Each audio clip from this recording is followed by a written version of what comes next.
Bill, a devoted husband, father, son, Christian, and patriot.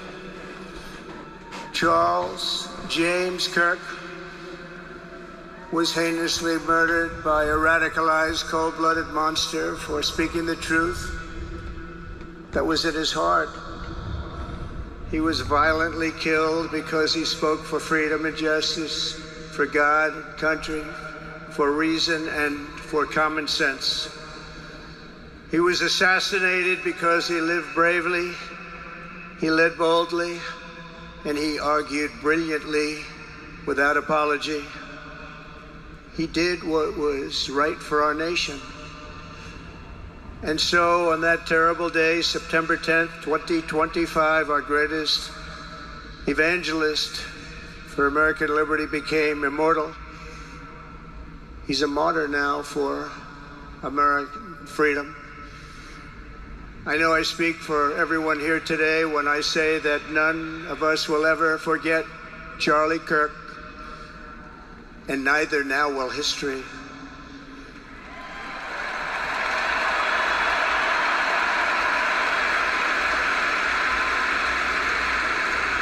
Because while Charlie has been reunited with his Creator in heaven, his voice on earth will echo through the generations, and his name will live forever in the eternal chronicle of America's greatest patriots. He will live forever. To Charlie's incredible and beautiful widow, Erica, we know the weight of this monumental loss is almost unbearable. But even in the midst of heartache, pain too great to even fathom, you have somehow found the strength, the deep faith, to be a comfort to millions and millions of people. And thank you very much, Erica. Thank you very much.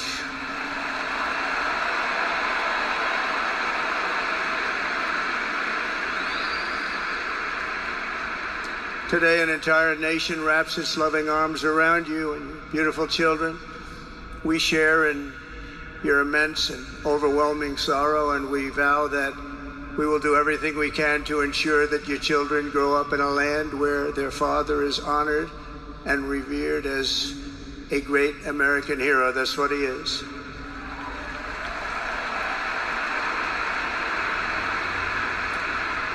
To Charlie's parents who lost their beloved son, and to the entire Kirk family, we know that no words can ever be enough to fill the void he leaves behind.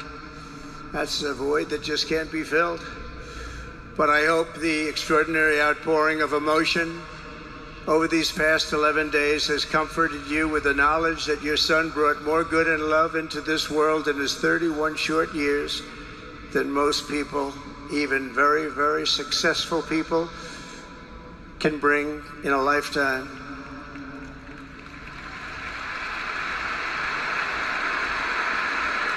Charlie Kirk loved America with everything he had, and as we can see so clearly today, America loved Charlie Kirk.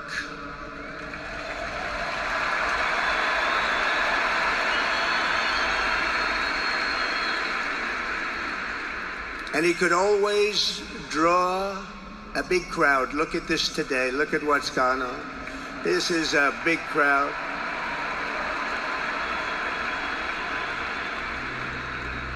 Here today we have the Vice President of the United States, J.D. Vance. We have the Speaker of the U.S. House of Representatives, Mike Johnson. We have countless members of the United States Senate, and I'm sorry I'm not going to introduce you, but I'll be up here. They're all over the place. And likewise, the House of Representatives, they're all over this big stadium. This is not an arena, this is a stadium. Our great cabinet and this stadium packed with rafters of people, not to mention the one across the street that also has tens of thousands of people, and they're watching us on screen right now.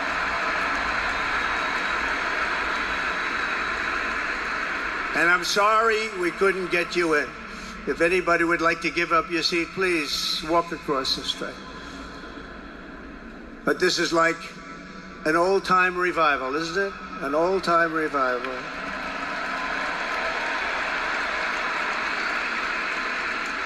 For millions of Americans, especially young people, it is agonizing and unthinkable to say goodbye to a patriot whose heart still had so much to give. It's so much. Raised in the suburbs of Chicago, Charlie was filled with a patriotic spirit from his youth, and he was an all-American in everything he did. And one of the last things he said to me is, "Please, sir, save Chicago." We're going to do that. We're going to save Chicago from horrible crime.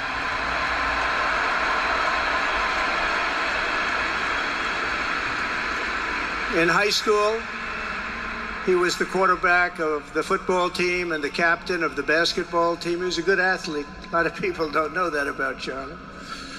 He was an Eagle Scout who spent his school lunch breaks listening to another champion for liberty, somebody that he greatly admired, Rush Limbaugh.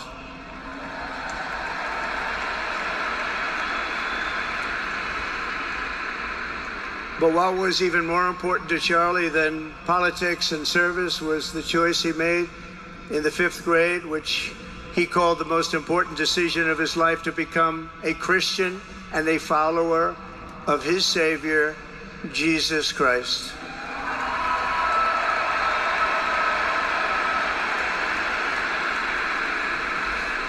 Inspired by faith and his love of freedom, Charlie did something remarkable when he was just 18 years old.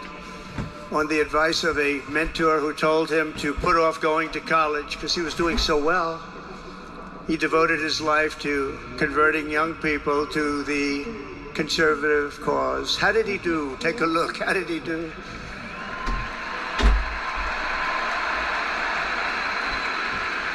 In 2012, 2 days after graduating high school, and with just $1,800 in his pocket, the young man from Illinois, who no one had ever heard of, started an organization whose grand ambitions were captured in its name, Turning Point USA. Great name.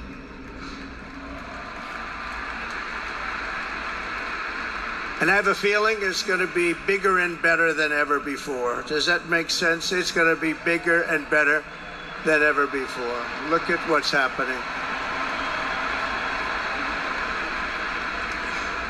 12 years ago, Charlie walked onto his first college campus, the very liberal University of Wisconsin at Madison. He set up a card table and put up a sign with 3 words: "Big government sucks." Could you believe that? That's Charlie. That day, Charlie talked to every student who approached him, most of whom were probably quite a bit older than he was. Finally, after many hours, he found the first ever Turning Point chapter leader. His first year out of high school, Charlie traveled 300 days raising money and taking his message to campuses all over the country. He lived out of his parents' basement, and they actually loved having him there. They loved Charlie. Everybody loved Charlie. And on the couches of friends and supporters, he lived off couches for 2 years, 3 years, then life started getting a little bit different, but he was always the same. For 5 years, he refused to take a paycheck, but day after day, he worked from 5 a.m. in the morning till 11 p.m. in the evening, always. His staff remembers that he wore Walmart jeans and T-shirts from the Goodwill store. Remember the Goodwill store? It wasn't easy, but Charlie wasn't in it for money at all, never has been. Money was never his thing. He was always in it for the mission. As he liked to say even back then, we have a country to save. Just what he did. He'd call me all the time, "Sir, we have a country to save." I said, "Charlie, thanks very much for telling me that. I appreciate it." Charlie volunteered for my 2016 campaign and traveled the nation with my son Don and Eric. I got to know him very well and saw immediately that Charlie was actually a master builder of people. It was Charlie who first started organizing young black conservatives hungry for support and leadership. It was Charlie who stood up for persecuted Christians and Jews on college campuses. It was Charlie who helped bring online censorship, free speech, and cancel culture to the fore of our political debate. He was right up there with me. It was Charlie who helped unite MAGA, and you know what M-A-H-A is? That's right, Make America Healthy Again. And tomorrow we're going to have one of the biggest announcements, really medically, I think, in the history of our country. We're going to be doing it with Bobby and Oz and all of the professionals. I think you're going to find it to be amazing. I think we found an answer to autism. How about that? Autism. Tomorrow we're going to be talking in the Oval Office in the White House about autism, how it happens, so we won't let it happen anymore, and how to get at least somewhat better when you have it, so that parents can help their child, their beautiful child. That's a big one. I've been bugging everybody over there, get the answer to that. You know, 20 years ago, 1 in 10,000 were born with autism. 20 years ago. The most recent survey says 1 in 12. How bad is that? That's for young boys, baby boys, but also girls, a little bit better. It's about 1 in 20. But we can't, because obviously there was something really wrong, and we think we know what that is. It's going to be, I think it's going to be one of the most important news conferences I'll ever have, and I look so forward to it.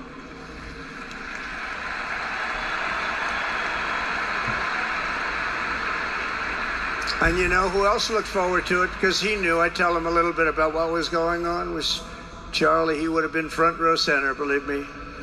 We'll be missing him tomorrow. It was such a big deal for him, too. He brought together Donald Trump, Bobby Kennedy, right here in the great state of Arizona 1 year ago. Remember that? What a night, what a day that was. And it was Charlie who was among the first to speak to me about a man from Ohio by the name of J.D. Vance. Have you ever heard of him? He's doing a good job.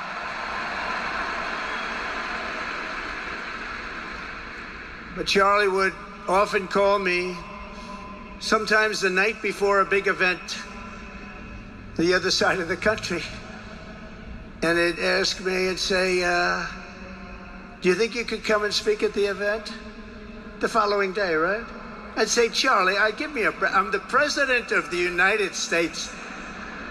You want me to travel 4 hours by plane? And you know, sometimes I did it. He was a very good guy. He was a very convincing guy.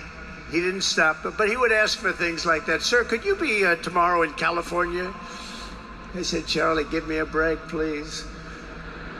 He just wouldn't stop, and he succeeded. But I almost always went because you never wanted to let Charlie down. He worked so hard. You just didn't want to let him down. I felt guilty. It would make me feel very guilty. As president, many people asked me for things, but Charlie was one of the few who always gave more than he took. He was a giver, much more than a taker.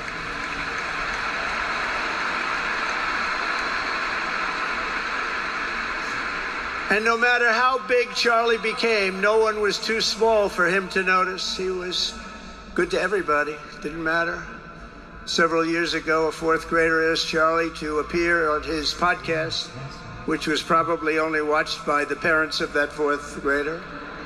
And Charlie, who was actually pretty hot at the time, to be honest, he agreed, and the boy asked for advice. Charlie replied, the left, I call it the radical left. I call it sometimes the radical left lunatics. But Charlie didn't say that. He called it the left. He was probably right, but I can't help it. I can't help it. So he said the left, radical left lunatics, may have all the money in the world, but they can never outwork me.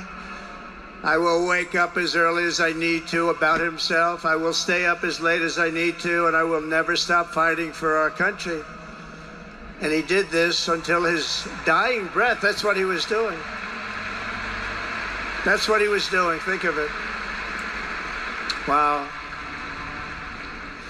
What a horrible moment. I was in the Oval Office when I heard they came in, and it was like a surreal experience, a terrible, terrible. I had some very big people in the Oval Office, and I was in the midst of a very important conversation for our country. Big people, the biggest. And I said, you have to leave now. When they told me that, they told me in front of a group of very powerful people.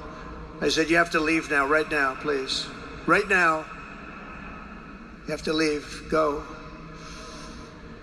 By his own determination and skill, Charlie Kirk built Turning Point from his humble beginnings, the beginnings that nobody believed could ever end up something like this, into a great movement and a juggernaut of American politics. And, you know, we have a massive stadium loaded up with people, but he got tremendous crowds before he had this kind of horrible news and before we had to hear what happened so terribly. He delivered more than 250 speeches a year at over 200 colleges and universities, and that was at a time when it was not really vogue to go to colleges and universities if you were a conservative. It really took great courage.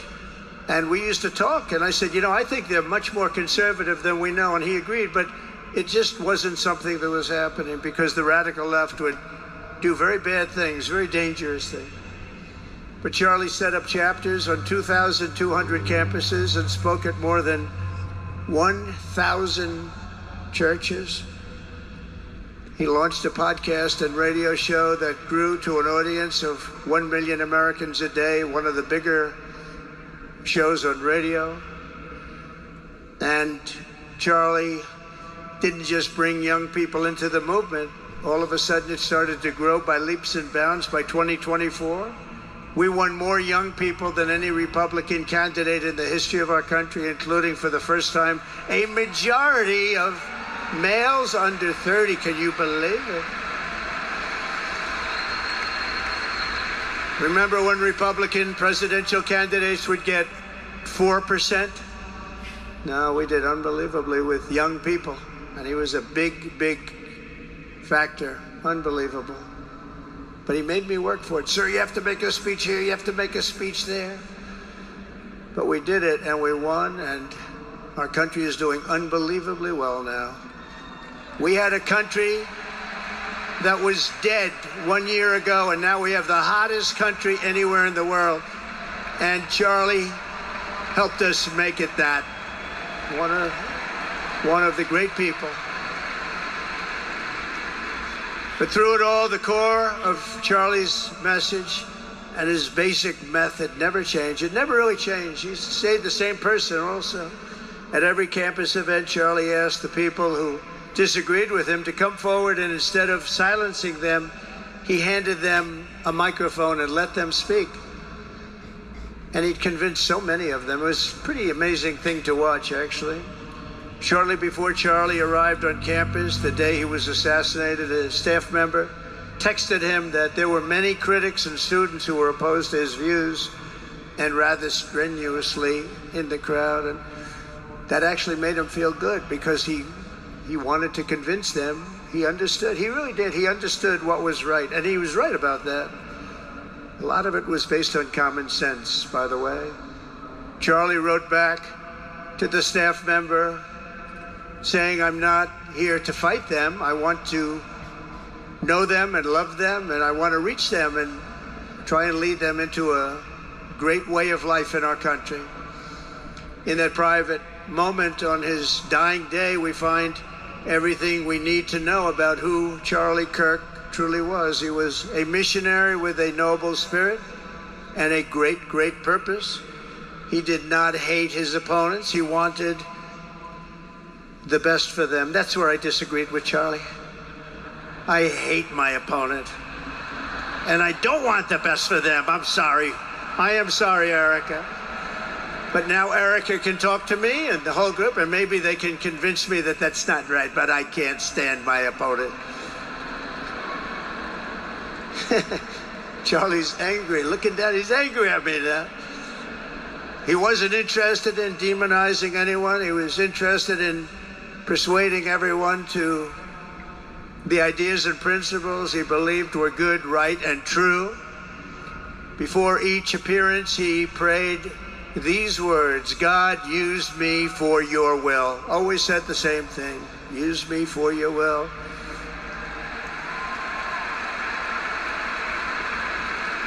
And that is exactly what God did.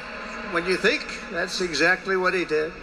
The more success Charlie had, and he was getting more and more successful, the more dangerous his mission became. On campuses all over the country, his quest for open dialogue was met with menacing hate. There were bomb threats, pulled fire alarms, and countless rage-filled radicals who tried to shout him down. It was nasty. I used to say, Charlie, this is nasty stuff you're doing. At one event, police had to build barricades to protect students from an angry mob of thugs. Many of these people, by the way, are paid a lot of money to do this. They're agitators. They're paid agitators. Remember that. When you see they all have the same beautifully printed sign, every sign is identical, comes out of a top-level print shop. That's not the signs that are made in somebody's basement.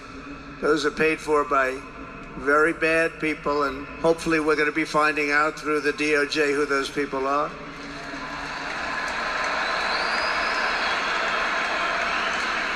At another college, Antifa terrorists shattered windows, threw rocks, and tried to storm the building where Charlie was speaking. It was a really bad one. Often dozens of police officers were needed to prevent left-wing violence. And the violence comes largely from the left. You don't hear that from too many people, do you? And virtually every day for years before he was murdered, Charlie received these horrible death threats. People don't know. I used to talk to him about it. He said, I got some threats. He always felt that when they actually made the threat, they were not the ones to worry about. The ones to worry about were the ones that don't make the threats. And I think you know what I mean. He knew the risk, but he and I shared a certain motto: never back down and never ever surrender. Just don't surrender, never back down. He believed in it so strongly. So strongly. And he's right. He's totally right.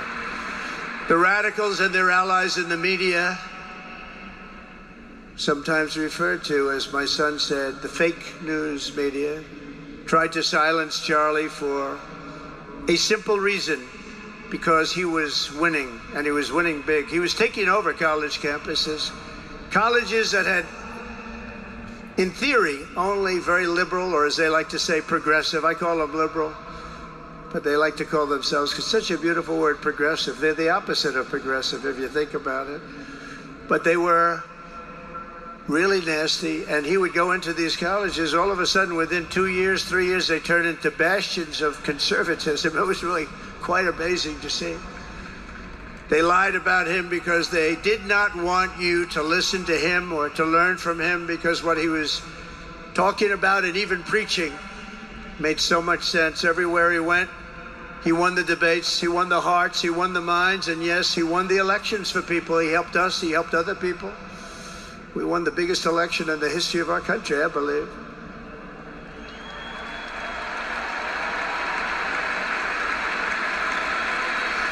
Charlie Kirk was without a doubt among the most influential figures in the most important election in the history of our country. The election of, that beautiful day, November 5th, 2024. Do you remember that day? It was 9 months ago. What a day that was. I mean, we had a pretty good day in the first one. And I must tell you, on the second one, we had a phenomenal day. But a lot of bad things happened. And now that's not even questioned. They cheated like dogs, but we got them back, didn't we, huh? Got them back. But we owe Charlie a profound and eternal debt of gratitude now. Just like Charlie and Erica made Turning Point hot, we are looking at a country that has the chance to attain a level like never before. Tariffs are making us rich again, richer than anybody ever thought was possible. And the only one challenging them are people that hate our country or foreign countries that are paying a price, because they did the same thing to us for years. They took advantage of us, but we're making money. We're becoming richer and richer. And we're taking care of our people better and better when we do that. And we can take care of other countries better and better. But we're doing unbelievably well. The tariffs have really been a hold. The election was big, but the tariffs, because of the election, came in. And remember, other nations do that to us. And Charlie understood that. He saw the money. He saw what was coming into our country, and we can use that for Medicare, Medicaid, Social Security, all of these things that we fight so hard for. And that's exactly what's happening. The numbers are incredible. When the news finally came out on election night last November that the race was officially won, came out pretty early in the night. Charlie was live on camera. In that moment, he was overcome with emotion. I've never seen him like this. He was so happy. For a long while, he said nothing. His eyes were filled with tears, and then he buried his face in his hands and he started crying. That wasn't the Charlie I knew, but in thinking about it, it actually was the Charlie I knew, because he had a tremendous heart. He just wanted what was good for our country, and he saw us going in such a horrible direction. Lovingly, Eric, and this was so beautiful, Erica put a MAGA hat on to cover his bowed head. I like that very much. MAGA, we love. Does everybody love MAGA? Make America Great Again.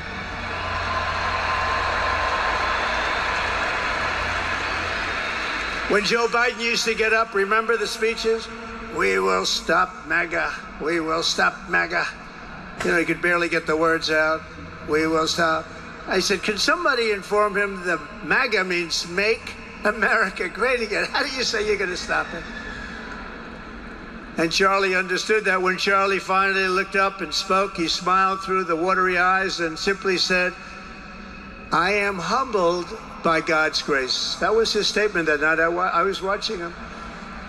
I was very impressed, actually. It showed he had a big heart. Every single American should take a long, hard look at the twisted soul and dark spirit of anyone who would want to kill a young man as good as Charlie. To kill anybody, but to kill a man like this, he didn't deserve this. He didn't deserve this. Our country didn't deserve this. And anyone who would make excuses for it are just out of their mind. Charlie's murder was not just an attack on one man or one movement. It was an attack on our entire nation. That was a horrible attack on the United States of America. It was an assault on our most sacred liberties and God-given rights. The gun was pointed at him, but the bullet was aimed at all of us. That bullet was aimed at every one of us. Indeed, Charlie was killed for expressing the very ideas that virtually everyone in this arena and most other places throughout our country deeply believed in. But the assassin failed in his quest because Charlie's message has not been silenced. It now is bigger and better and stronger than ever before, and it's not even close. And it's rare that such a thing happens, but Charlie is bigger today than he was. Think about it. Just 2 weeks ago, he's bigger today than he was 2 weeks ago. Now, that may not help his friends and loved ones, of which there are so many. It may not help Erica and those beautiful children who have to suffer so horribly through this moment, but they know it's true. He's bigger now than ever before, and he's eternal. He's eternal. And I just want to say we love him. And he's looking down at us right now, and he's saying, wow, that's a great crowd. He's saying, that's a great crowd.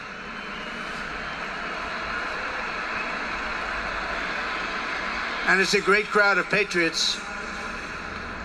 But that's why I will soon award Charlie the nation's highest civilian honor, the Presidential Medal of Freedom. It's the highest civilian honor.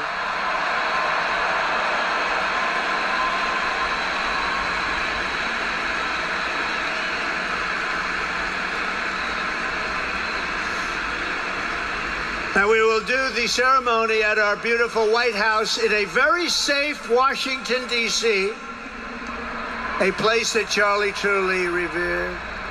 You know, we stopped the crime in Washington, took 12 days. Now you can go to restaurants, you can walk down the middle of the street with your wife.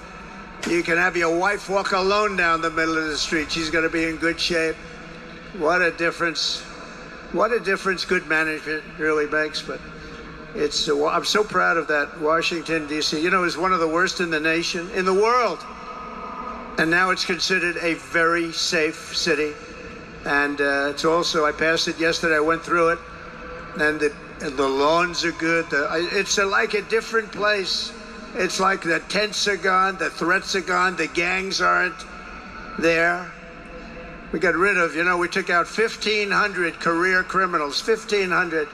If you have 3 career criminals, that can make a big difference. But I'm so proud of Washington, D.C., and now we're going into Memphis, and we'll get that one straightened out fast. And then we're going into some others, but we're going to go to Chicago, and we're going to have Charlie very much in mind when we go into Chicago, and we'll get that one straightened out. You have an incompetent governor who, he thinks it's okay when 11 people get murdered over the weekend.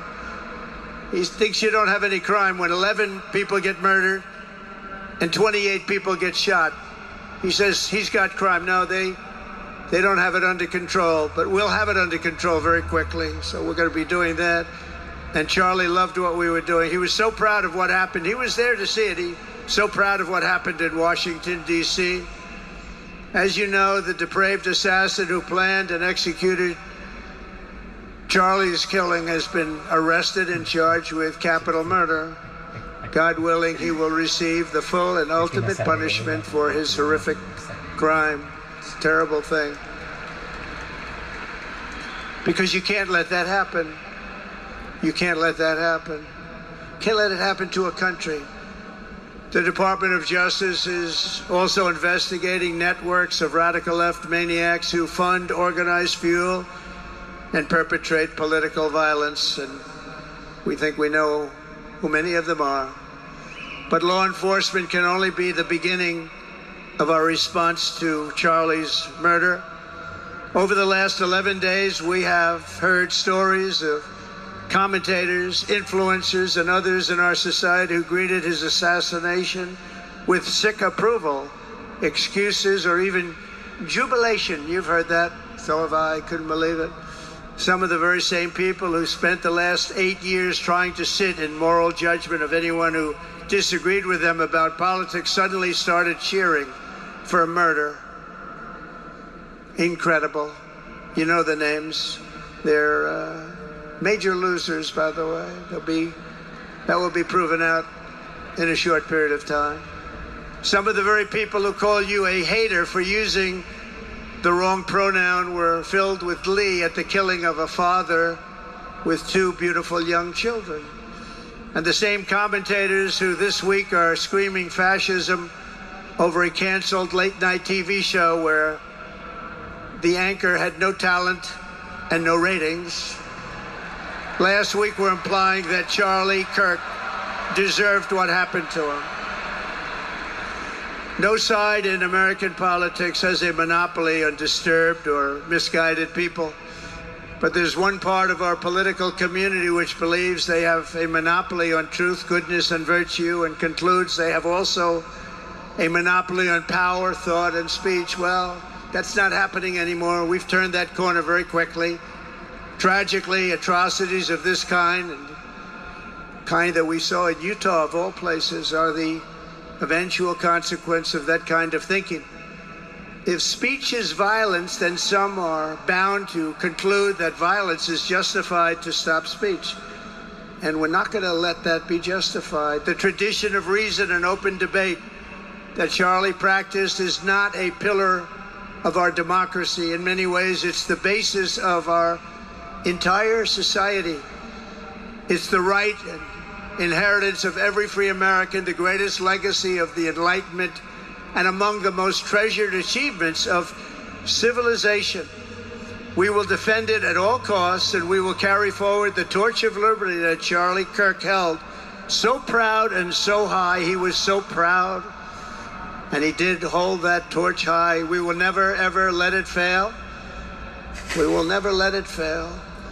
But we're going to raise it higher than ever before. It's going to be raised, and this is the beginning. Perhaps it should be no surprise that Charlie, who spent his life speaking with the critics of these traditions, ultimately became convinced that we needed not just a political realignment, but also a spiritual reawakening. We did. And we have to bring back religion to America, because without borders, law and order, and religion, you really don't have a country anymore. We want religion brought back to America. We want to bring God back into our beautiful USA like never before. We want God back.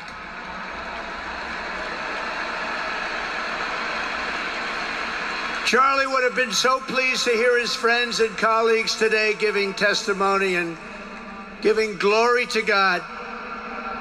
Within minutes of the gunshot in Utah, millions of Americans, young and old, heard the news and dropped to their knees and started praying.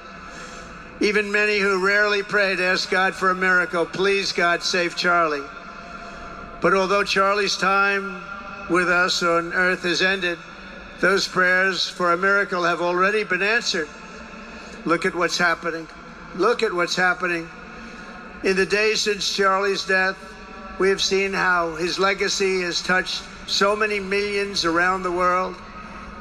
In Calgary, Canada, thousands gathered at City Hall to sing the American national anthem and raise up posters with the name Charlie Kirk. In Seoul, South Korea, crowds gathered to wave American flags and shout, "We are for Charlie Kirk." His memory has been honored in the streets of Berlin, Warsaw, Vienna, Sydney, Madrid, London, Tel Aviv, and all over the world. So beautiful to watch. A man as far away as rural Australia texted a pastor, "I'm going to come to church tomorrow for the first time ever." The pastor asked, "Why is that?" The man replied, "Because of Charlie Kirk." Can you imagine? The lesson of Charlie's life is that you should never underestimate what one person can do with a good heart, a righteous cause, a cheerful spirit, and the will to fight, fight, fight. Have to fight. We're saving our country.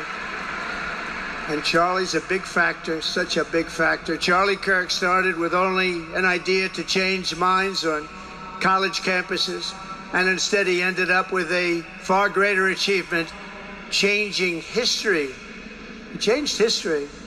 Today, Charlie Kirk rests in glory in heaven for all eternity. He has gone from speaking on campuses in Wisconsin to kneeling at the throne of God, where he is right now.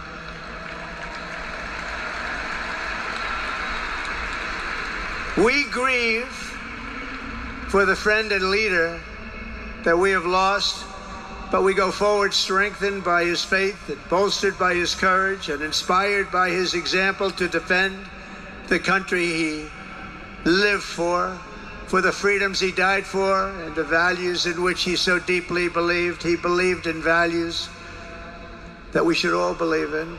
Charlie created something very special. It's called Turning Point USA. And under the leadership and love of Erica it will become bigger and better and stronger than ever before.